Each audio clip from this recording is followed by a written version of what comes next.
problems is the entire legal team was men.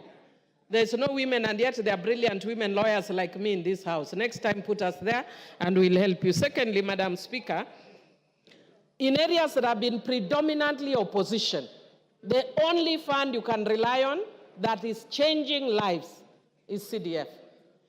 Third, Madam Speaker, in my own constituency, I have seen us move from mud-walled, grass-thatched schools to permanent schools.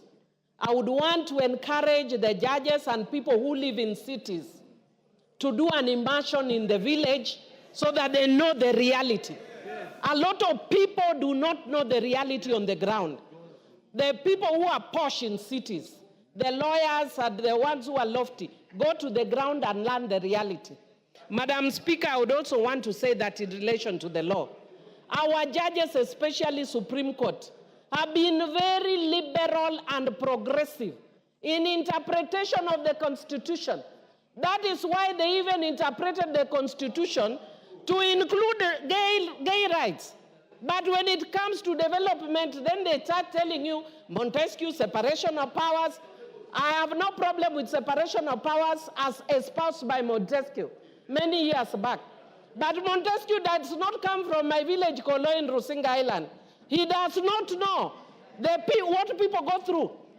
That is a very good concept, but something good is finally coming out of Africa, which is the issue of NGCDF. Development. And Madam Speaker, I was just discussing with Honorable Tiende Amolo that we must be brave as lawyers. And if there is one legacy we must leave in this house, is to entrench the fourth role of a member of parliament in this country, which is development. If it does not come through NGCDF, it will come through my pocket. That is the reality. And the members that came before us were overwhelmed. That is why they promoted this. Right now, the role of MPs has totally been removed. But MPs are still being harassed. Put it and make MPs have a role. I have no excuse. Anybody can bash me what they want. But as an intellectual and as a bright lawyer, this is one thing I am willing to defend to my grave. Bora usiguze NGCDF. Wengine wanasema bora usiguze mulima, mimi bora usiguze NGCDF.